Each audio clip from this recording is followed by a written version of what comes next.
from physical to psychological, emotional, and even spiritual. Today on Wild Florida, we're going to talk about the 10 health benefits of gardening. Well, at least 10, maybe more than 10. We're going to talk about a lot of benefits.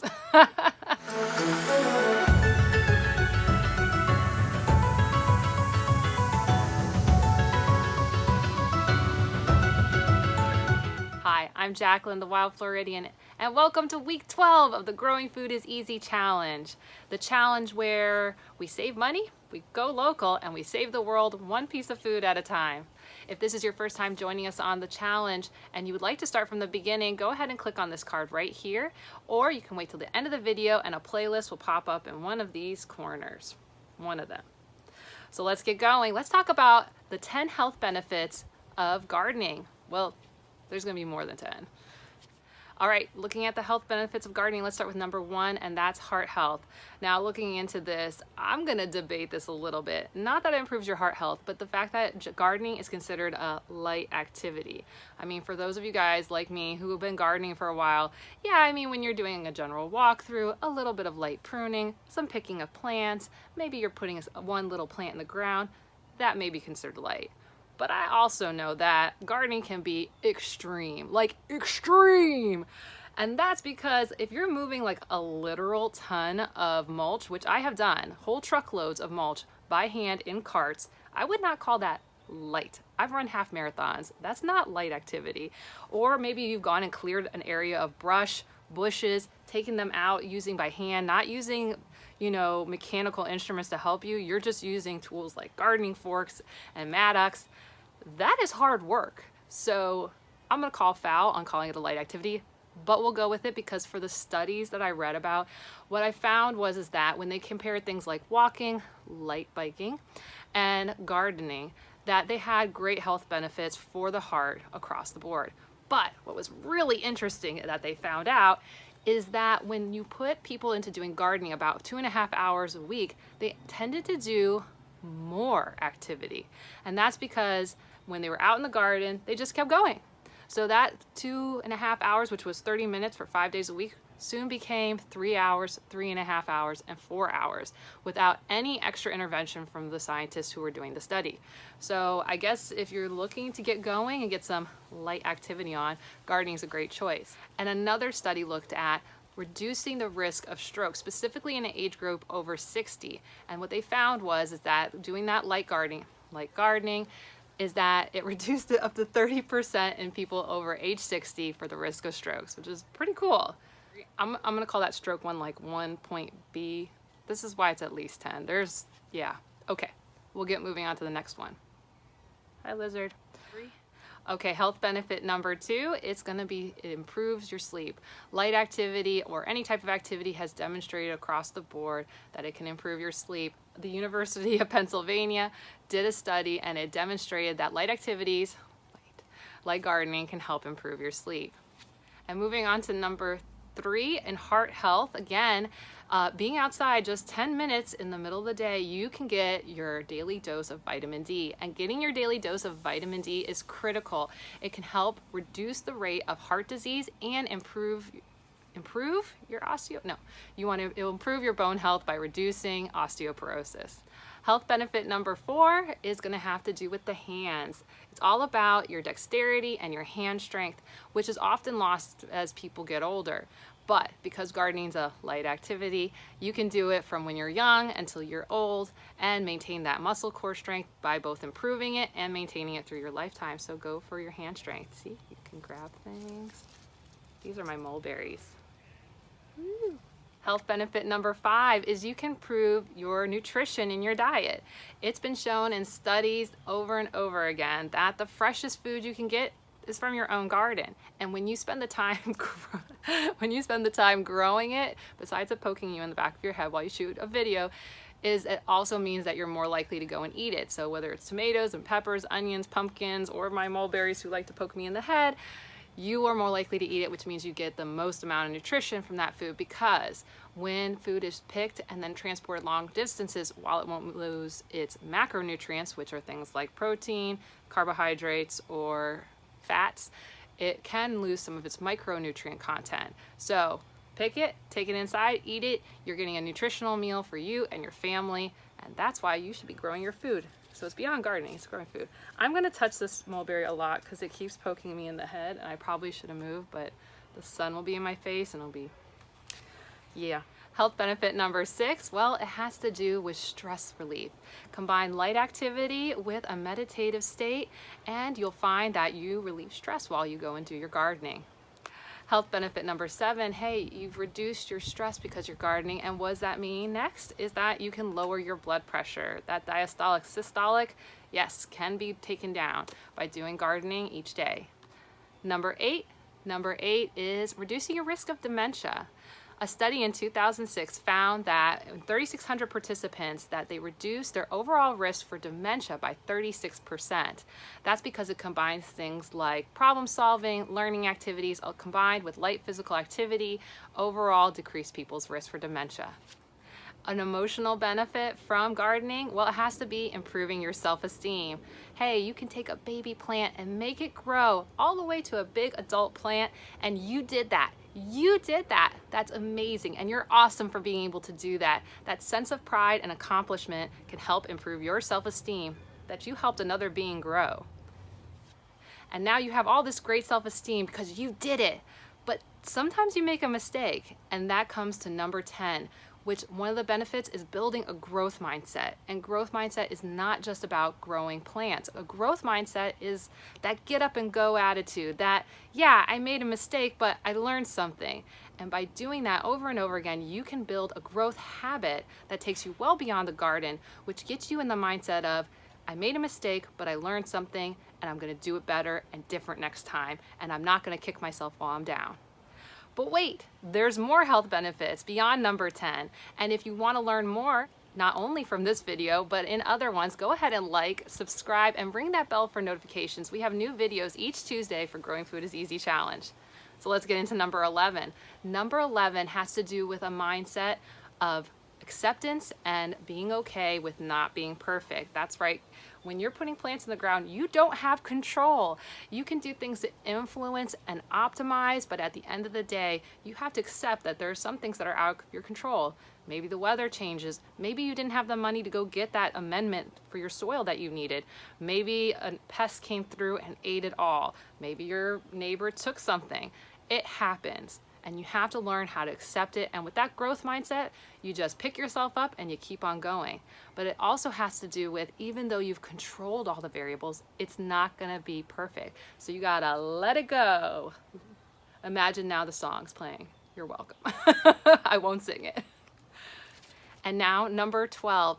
Number 12's health benefit is called being in the green, and this is a real thing. There were studies done in Japan that found that recovery from surgery was improved faster than others by either being out in green spaces or looking at green spaces. So being in the green helps improve your health. Number 13 is all about being present. This psychological health skill is all about removing stimulation so that you can focus on what's in front of you. And that's hard to do these days. There's a lot of stimulation. There's a lot of notifications and demands and constant pressure for people to pay attention to everything. But gardening can help you to shut your mind down and focus on what is just in front of you, a habit that can take you well beyond the garden. Number 14 is spiritual health. Whether you're Christian, you're Jewish, Islamic, Hindu, or Buddhist, or one of many religions, so many go through teachings and learnings by talking about what happens in nature. And not only nature, specifically agriculture and gardening. So you can gain more understanding or get more in tune with God's creations or whatever being that you believe in that's beyond yourself. This is a great way to build your spiritual and soul's health. Hey, and remember we talked about acceptance? Serenity prayer, anybody? I know. What about financial health? That's number 15? What are we on now? Okay. Well, regardless, after people's rents or mortgages, the next largest amount of money that they spend typically is on food. And nothing is cheaper than growing your own food. It's one of the best returns on investments that you can put into place in your yard. And the next health benefit, well, gardening makes you happy. No, literally, it makes you happy. By you digging in the ground, you release microbial vacay, which was found in a study that when you breathe it in after it's released from the soil, it causes you to release serotonin in your brain. So if you want to get happy, go dig in some dirt. Yeah. What number are we on now? 17? Ugh. Okay, this will be the last one. But the last one's an important one too. It all has to do with community.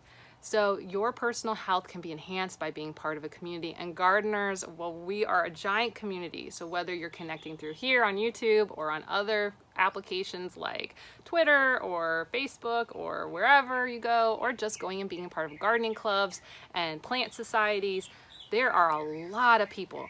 And by you just being outside, even just neighborhood community, people walking by, you get into conversations about what you're literally doing with gardening or other topics. So community health is a big deal. And I mean, it's a big deal. There was a study that was done, and I was really cool about it because I've learned about this a couple different times when I've been reading different literature throughout the years, is that there was a study done looking at length of life. And when they looked at diets and locations and exposure to pollution, what they found that no matter, well, not no matter, but I don't even know how to say this correctly. Okay, but here's basically the sum of it. They looked at this community in Italy and they had the same type of diet. They did a lot of the same things as other communities around them, but they had a significantly longer lifespan. And the reason is because of community. Community. So even with your diet and your exercise program, by you being connected to other people and having true relationships, you can live longer. And what a great way to build community is through gardening and being outside.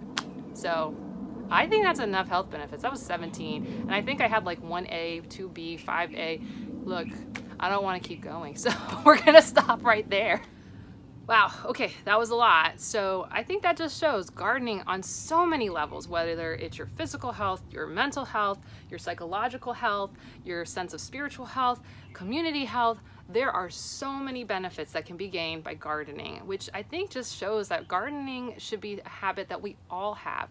Whether you garden for food like we do for the food challenge, or you garden with native plants so that you can build microhabitats for your area, or whatever it is you're trying to grow, just by doing this is one of the most beneficial health things that you can do for yourself, your family, and your community. So like, just do that. Keep doing that. And maybe we should teach this at schools. I didn't learn about gardening at school. We should do that more. Yeah. So figure out your reason why, but you will benefit always in the end for your health when it comes to gardening. Yep. I wrote here, I didn't even write all the health benefits down because my hand got tired. And it was true. I was getting really tired. I wrote a lot of notes this time. Ugh. Okay, so let's check in. So this mulberry tree and my other mulberry tree, they are producing a ton of mulberries. So while I'm not getting pounds and pounds of food, every day I'm getting about 1/2 ounce to 1 ounce of mulberries from my ever-bearing mulberry trees, which is super yummy. So yay for mulberries, even when they poke you in the head. Checking with you guys. So I know there's a lot going on right now and people are very stressed out. And I thought that would help with hearing about some of the health benefits, especially with some of the stress relieving and just there's so many health benefits. But the reality is people are going through a lot of stress, whether you are having to work from home and that's just changing your routine. You aren't able to work right now and you're worried about money.